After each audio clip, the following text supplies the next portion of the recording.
Mesdames et messieurs, bonsoir, bienvenue à cette soirée un peu exceptionnelle. Vous le savez, nous avons démarré un cycle en hommage à Samuel Fuller qui aurait eu 100 ans cette année. Et ce soir, la séance est exceptionnelle à plusieurs titres. D'une part parce que vous allez voir la version restaurée, intégrale, d'un chef-d'œuvre qui justement avait souffert quelques coupures au moment de sa sortie, pour ne pas dire plus. Il y avait 15 scènes qui manquaient. Voilà. Deuxièmement, parce que nous allons pouvoir évoquer à la fois le travail et la mémoire de Samuel Fuller avec celle qui fut son épouse pendant 30 ans, comédienne. Alors je ne sais jamais comment je dois la présenter, si je dois la présenter comme Christa Fuller, comme Christa Lang Fuller, comme Christa Fuller Lang, comme Christa Lang, un peu tout. Christa voilà. Fuller. Christa Fuller, voilà. Ça va. Qui, en dehors d'avoir joué dans des films de Samuel Fuller, a aussi beaucoup joué avec des cinéastes de la Nouvelle Vague. Et vous avez notamment pu la voir dans Alphaville et plein d'autres films très importants de l'histoire du cinéma, notamment français. Et puis, à mes côtés, quelqu'un que vous commencez à connaître maintenant depuis qu'il vient plus souvent à Lausanne, Rui Nogueira, qui est un peu le fauteur de cette rétrospective, de même que celui qui accompagne la rétrospective Preminger qui démarrera à partir du mois de novembre, Rui Nogueira, bien sûr. Alors voilà, j'aimerais juste dire que pour moi, il est vraiment essentiel qu'on rende cet hommage au travail de Samuel Fuller, parce que c'est probablement dans sa manière d'aborder le cinéma, dans sa réflexion sur le cinéma, et aussi dans la manière dont son cinéma s'est nourri de sa propre expérience de vie, au fond, et son existence, un des cinéastes les plus importants au monde. Et je pense qu'il est très important que de façon régulière, peut-être on va dire tous les 10 ans, on célèbre sa mémoire, quoi qu'il en soit, et qu'on organise des rétrospectives en présentant l'ensemble de ses œuvres. Mais la troisième raison de cette soirée exceptionnelle, c'est que Christa a accompagné un ouvrage dont le camarade Rui tient la version originale, ou bien tu l'as déposé quelque part? Ah, voilà. Lui, il a la version originale, voilà. Sans sous-titres. Sans sous-titres. C'est la version sans sous-titres de A Third Face, le troisième visage en français, qui est paru maintenant il y a une année ou deux ans maintenant. C'est sorti en 2002. En anglais. Et ensuite la version française est sortie il y a relativement peu de temps. J'ai reçu plein de prix et comme meilleur livre non-fiction. Voilà. Et un ouvrage que justement Christa a aussi accompagné et qu'elle connaît bien, hein, c'est le moins qu'on puisse dire, et qu'elle dédicacera à la sortie. Et je salue pour ce faire aussi les librairies Payot qui nous accompagnent pour mettre à disposition l'ouvrage. Donc à la sortie, n'hésitez pas à feuilleter, acquérir et faire signer ce livre à Christa Fuller, qui sera là, bien sûr, à la fin de la projection de The Big Red One.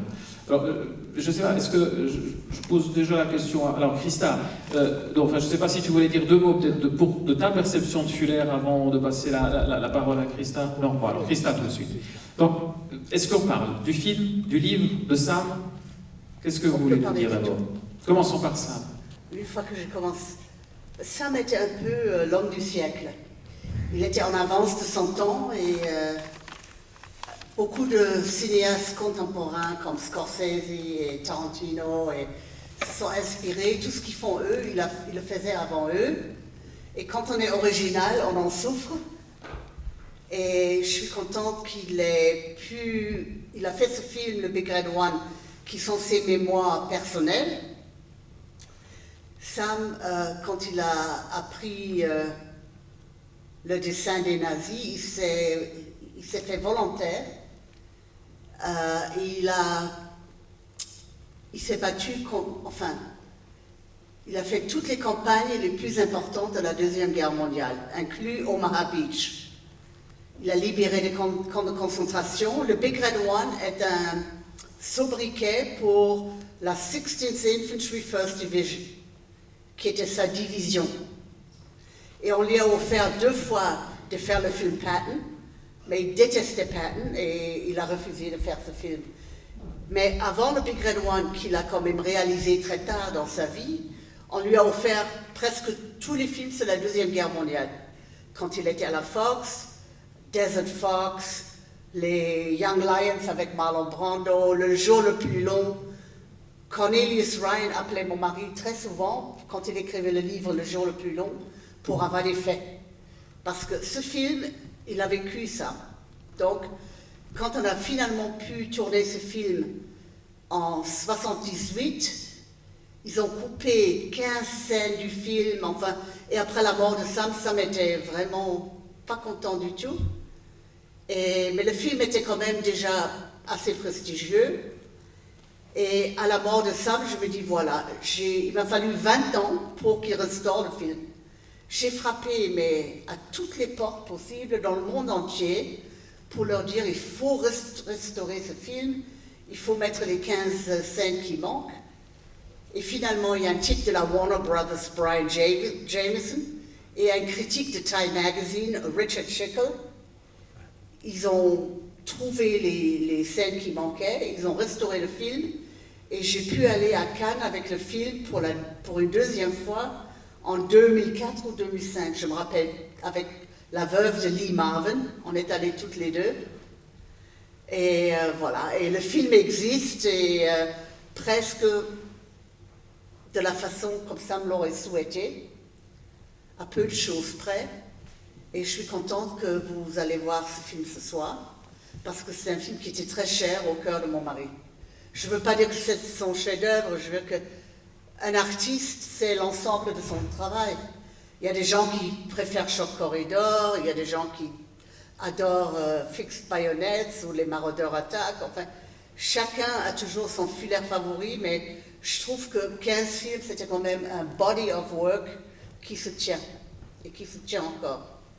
Alors, comme c'est le centenaire de Samuel Fuller, je vous souhaite un bon film. Qui l'a vu déjà, le film? La version courte. Ah, mais la version longue?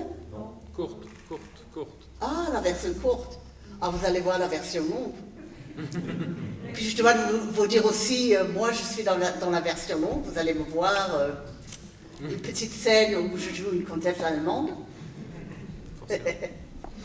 Et je me fais tuer par le vilain nazi, Schröder. Et je trouve que le film, le livre Le Big Red One est très bien aussi, je vous le recommande, il existe sur Amazon.com. Donc il y a peu de metteurs en scène qui ont pu mettre en scène leur propre guerre au cinéma. Je veux dire que le film de Steven Spielberg, et c'est un peu aussi grâce à Steven Spielberg et Private Ryan, que l'intérêt d'un deuxième film de la Deuxième Guerre mondiale, ça a évoqué l'intérêt. Donc, au lieu de dire, mais voilà, Spielberg, il a eu 40 millions de dollars pour faire qu'est-ce qu'il sait de la Deuxième Guerre mondiale, je lui suis très reconnaissante d'avoir fait ce film, parce que ça a permis aux gens de s'intéresser à restaurer le Big Red One. Et justement, pour revenir peut-être encore un instant sur le livre que vous allez dédicacer tout à l'heure, parce que vous avez eu un rôle quand même important pour que ce livre aboutisse. D'ailleurs, livre préfacé par Martin Scorsese, il faut peut-être le rappeler quand même. Oui. La préface du livre a été... Il y a une très belle préface de Scorsese dans le livre. Dans le livre, justement, qui reconnaît au fond cette paternité que vous évoquiez tout à l'heure. Mais justement, comment s'est travaillé, comment s'est élaboré le livre qui est devenu vraiment une somme pour raconter l'histoire de Sam Fuller? Aïe, c'est une longue histoire. Une éditrice qui avait fait un livre sur Katharine Hepburn, qui a eu du succès, dans la maison d'édition à New York, elle voulait faire un livre sur Barbara Stanwyck. Et je ne sais pas si les gens connaissent le film 40 tueurs de... 40 Guns. Que Sam avait fait avec Barbara Stanwyck. Donc elle m'a appelé de New York, elle voulait parler avec Sam, et Sam avait fait une hémiplégie. On était rentré de Paris à Hollywood, à Los Angeles. Et je dis, il a toute sa tête, mais il n'arrive pas à articuler. Mais moi, on est mariés depuis 32 ans, je peux vous dire, c'était avant mon temps, mais je peux vous dire son rapport avec Barbara Stanwyck, qui était formidable. Elle a même insisté à faire ses propres cascades. Et voilà, et elle a dit, mais est-ce que quelqu'un a déjà fait une biographie sur Samuel Fuller? Je dis, il y a des livres sur Samuel Fuller, mais Et il y a un très beau livre d'interview de Noël Simsolo et de Jean Narboni. Mais c'est un livre d'interview, mais il est excellent. Pourquoi vous ne le traduisez pas? Elle me dit non, je ne veux pas de livre d'interview, je veux un vrai livre. Alors j'ai discuté avec Sam qui n'arrivait pas à articuler, puis on l'a fait ensemble. C'est-à-dire que j'ai vraiment aidé un homme mourant à mettre... et je trouve que c'est un beau cadeau quand même que j'ai fait à lui et à ma fille et aux cinéphiles. Il faut peut-être encore ajouter une chose, puisque après on va se consacrer au livre et la dédicace et surtout au film. C'est justement deux mots de votre fille, Samantha, Ouais. votre fille commune, Samantha Fuller, parce qu'elle réalise actuellement un documentaire sur Sam Fuller. Et vous pouvez donc, je le dis quand même, je fais un appel à tous d'ici samedi ou d'ici Ça dimanche. s'appelle A Fuller Life. Alors, Samantha, elle a déjà tourné 50 minutes. Elle voulait faire un film un documentaire sur parce que c'est le centenaire de son père, et de Samuel Fuller, et on a réuni dans le bureau de Sam des talents comme James Franco, comme Wim Wenders, comme Buck Henry, comme Tim Roth, qui lisent des chapitres du livre Un troisième visage, que Samantha a choisi. Mais alors, horreur, on a tourné 50 minutes, on a vraiment elle a fait du bon travail, mais c'est très cher, beaucoup plus cher de ce qu'on avait anticipé, parce que par exemple, quand Wim Wenders, il lit le passage où Sam rencontre Marlène Dietrich pendant la guerre, et qu'elle est très nerveuse parce qu'elle est allemande, et ça se comprend. Et elle a quand même ouvertement, elle a pris la position contre Hitler. Mais là, il y a les soldats américains qui venaient après une bataille et elle était très nerveuse. Et Sam va la voir après sa performance. Et ils ont le même agent à Hollywood. Elle ne s'attend pas à ce qu'un poilu sale, etc., lui dit, demande à notre agent Charlie Feldman de m'envoyer des cigares. Et enfin, c'est un très joli passage du livre de ses mémoires pendant la guerre. Et donc, on voulait que Wim lit formidablement bien.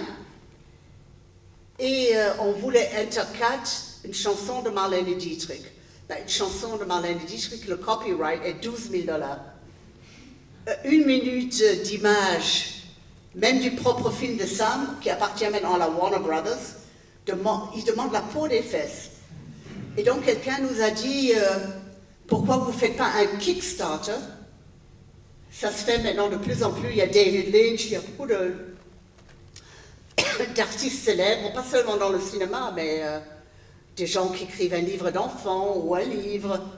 C'est du crowdfunding. Alors, c'est via Amazon.com et on fait un pledge. Donc, dimanche, le pledge est fini et on a demandé $25 000 à un public. Et donc, on l'a eu. C'était beaucoup de travail, c'est beaucoup de travail.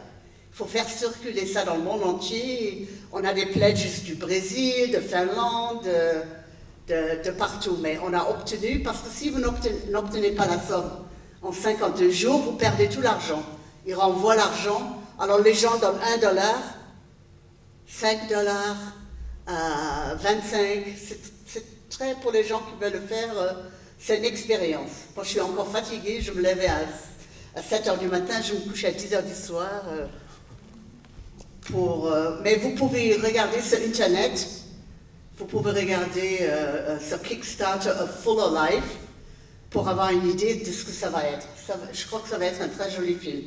Voilà, c'était pour vous dire que vous pouvez y aller pour donner à la fois, éventuellement contribuer et aussi voir déjà quelques images de cette biographie filmée en devenir, dans laquelle d'ailleurs on retrouve à peu près tout le cast, une partie du cast de The Big Red One, qui lit aussi des passages justement de cette biographie. Les 4 garçons du Big Red One, ce sont des hommes maintenant, et on se réunit chaque année, soit chez Mark Hamill, qui était Luke Skywalker dans La Guerre des Étoiles, soit chez Robert Carradine, soit chez la veuve de Lee Marvin, on fait des réunions de Big Red One. Et on a toujours plaisir à se retrouver parce que c'était pas facile de tourner le film quand on a tourné. Il fallait toujours se presser, il faisait très chaud et on a tourné une partie en Israël et une partie en Irlande. Ça n'a pas été un film facile. Voilà. Oui, tu veux ajouter quelque chose? Non, pardon. Voilà. Non, c'est pour dire que je suis très heureux de pouvoir être ici aujourd'hui, d'avoir contribué à cette manifestation. Samuel Fuller est lié, fait partie de ma vie de cinéphile. J'ai toujours été cinéphile. J'ai grandi au Mozambique, j'arrive à Lisbonne en 61 et je me souviens très bien de cet incident. C'est-à-dire, Fuller avait fait 2 films que nous, cinéphiles, aimons beaucoup, Pick Up on South Street et China Gate. Et ça lui avait donné une image vis-à-vis de trucs qui n'étaient pas parfois positifs, qui étaient complètement fausses, parce que s'il y avait vraiment quelqu'un qui était ouvert, qui était, disons, ce qu'on appelle de gauche, c'était bien lui. Mais il y avait ces 2 films où il se permettait de critiquer le bolchevisme, le communisme. Ça, c'était très mal vu. Il y a un type que j'étais dans un café, il y a un type qui vient vers moi, il dit « Vous êtes Rui Nogueira ?» Je dis « Oui, parce que il y a des raisons pour dire ça, parce que je venais d'être sorti de prison. Donc, vous êtes si, oui. Et alors je dis « Ah bon, c'est vous qui aimez Samuel Fuller ?» Je dis « Oui, beaucoup. » Je dis « Nous sommes 2, mais c'est très mal vu dans ces pays. » Et il a fait de tous les partis. Ce type, c'était João César Monteiro. Il est devenu par la suite un grand cinéaste portugais. Voilà, c'était mon premier contact. Deuxième contact, alors ça c'était dans la cinémathèque de Langlois, et Samuel Fuller était à Paris. Il préparait à l'époque Les Fleurs du Mal de Baudelaire. Et vraiment, alors là, c'était une soirée magnifique où les gens parlaient avec lui, discutaient, il était ouvert. Après, je l'ai interviewé plusieurs fois. Et ce qui était étonnant avec lui, c'était son énergie. Il avait une énergie extraordinaire, un enthousiasme, mais vraiment, il était toujours partant. Il avait toujours plein de projets. Et d'ailleurs, le problème avec les interviews avec Samuel Fuller, c'est qu'il fallait seulement le dire à un certain moment, un moment pour que je change la cassette. Parce qu'on avait le temps pour poser la première question et après ça n'arrêtait pas. Il racontait des histoires sur histoires, des histoires formidables. J'ai encore une interview où il y avait un projet de film où chaque rôle était tenu par un metteur en scène connu. Il y avait Bertolucci, chaque rôle et tout. Et c'était passionnant, passionnant. On ne s'ennuyait jamais. Hein. Alors, Christian, qui a vécu 30 ans avec lui, a dû vraiment avoir des souvenirs formidables. Oui, on a vécu beaucoup d'années difficiles, Oui. comme tous les artistes, mais Sam était quelqu'un qui me manque beaucoup. C'était surtout un conteur d'histoire. Il ne faut jamais politiser les artistes, c'est très bête. Et c'était surtout un homme qui moralement était très propre aussi. Et en même temps, il était très tolérant, il ne jetait pas la pierre aux gens. Il était au-dessus de ça. Je l'ai présenté un jour à Henry Miller, qui était un ami à moi. Il m'a dit, parce que Henry disait toujours les choses telles qu'il les voyait, et il disait, ton mari est un innocent. Alors, et tout d'un coup, je réfléchis, ça fait je réfléchis beaucoup là-dessus, et c'est vrai, par instinct, il a toujours gardé cette partie qu'on a tous en nous, d'innocent, pour pouvoir créer. Parce que s'il avait été trop cynique, il n'aurait pas pu écrire, il serait devenu dysfunctional, comme on dit. Et je crois qu'il a toujours gardé ce côté propre et innocent qu'avec... Je crois qu'on est né comme ça et on le perd. Et donc, c'est ça qui lui a donné son énergie formidable. Et puis surtout, il avait une mère qui était extraordinaire. La mère de Sam était une femme incroyable. Et il y a plein de choses. Donc, c'est un homme qui nous manque beaucoup à ma fille et moi. Et je suis contente d'avoir fait ce livre. Mais il y a encore beaucoup plus à dire sur ça. Il était vraiment unique comme personne. Et je suis contente que les jeunes, maintenant, l'année dernière, on a montré ces films à une nouvelle génération de cinéphiles à Carlo Viveri, qui aiment beaucoup ces films, les très jeunes. Toute une nouvelle génération qui arrive et qui peuvent apprécier ces films. Donc, C'est sympathique. Ah. Voilà. Non, mais c'est... Excusez-moi, j'aimerais juste dire quelque chose pour les gens qui ne connaissent pas le livre. De mon point de vue, c'est un des plus beaux livres sur un cinéaste. Et je vous le recommande vraiment parce que non seulement il raconte la vie de Sam Fuller, mais il raconte le siècle aussi. Il raconte le 20e siècle depuis les débuts de Sam à New York à 14 ans, toute la Deuxième Guerre mondiale et jusque dans les années, ces années de fin, ces années à Paris, ces années difficiles à Paris, le fait qu'il ait eu plus de 100 scénarios qu'il a écrits, qui n'ont pas pu être montés. C'est un livre pour qui aime le cinéma et qui aime l'histoire. C'est un livre vraiment fantastique et je vous le recommande très très vivement. Et faites-moi confiance, je ne fais pas ça souvent. Merci. Merci vraiment, pour ceux qui n'ont pas reconnu quand même. William Maud, ancien directeur du programme de la télévision suisse romande et cinéaste. J'avais envie de faire que ce livre soit aussi apprécié que par les gens qui ne sont pas des cinéphiles. C'est-à-dire que c'est l'histoire américaine qui se lit à travers le livre, parce que quelqu'un a dit, quand le livre est sorti en France l'année dernière, un journaliste a dit « Fuller aura été l'homme du siècle ». Parce qu'on lit 100 ans, presque 100 ans d'histoire américaine. Parce qu'avant d'entrer dans le cinéma, mon mari était avec John Huston, il était crime reporter. Journaliste sur les crimes, les affaires de crime, hein, journaliste sur les affaires juridiques et judiciaires. Et il travaillait pour un journal qui était un tabloïd, et avec la mère de John Huston. Et John avait accusé quelqu'un qui était innocent et il s'est fait virer. Et John est arrivé à Hollywood avant Sam et il a été scénariste pour William Wyler. C'est le premier scénario qu'il a écrit. Et Sam, il est resté parce que Hollywood, il n'était pas très sûr. Et Sam a travaillé avec la mère de John Huston, qui était une femme qui était très féministe. Et John a taquiné Sam chaque fois qu'il le voyait en disant « Tu as passé plus de temps avec ma mère que moi ». Et Angelica m'a gentiment prêté le livre de sa grand-mère pour le livre.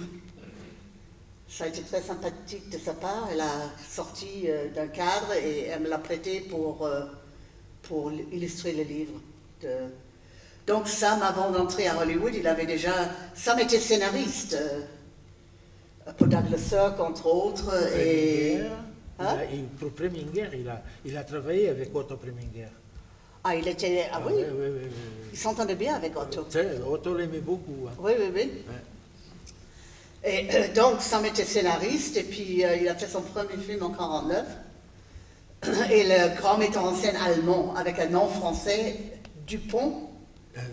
Dupont. Ouais. Qui était son... Sam et lui s'aimaient beaucoup. Il a dit, vas-y, Sam, fais-le. Et... son premier film, c'était I Shot Jesse James. Et c'est la première fois où il démystifie un peu l'Ouest. Et il montre qu'entre Bob Ford, l'assassin de Jesse James, qui a eu une liaison amoureuse et qu'au fait, ils étaient homosexuels. Et à la fin, il dit à sa fiancée, Bob Ford, I'm sorry, je suis désolé de ce que je fais à Jesse. I loved him, et c'est la fin du film. Et c'est avant, là récemment, on a fait Absolument. un film où il montre Qui reprend en fait cette histoire.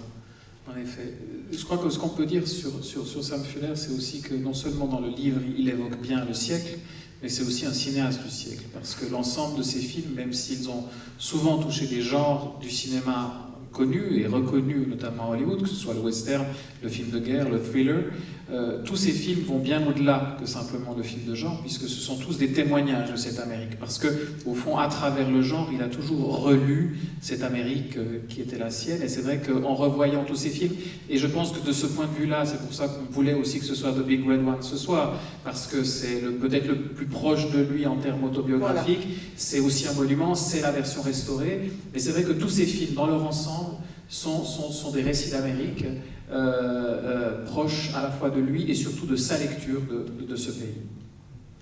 On va vous laisser maintenant en compagnie de Samuel Fuller sur l'écran, Et son histoire est celle de The Big Red One. Et je vous rappelle tout à l'heure, dédicace juste à la sortie, ici à droite. Bonne projection. Thank you very much, Krista. Merci, Louis.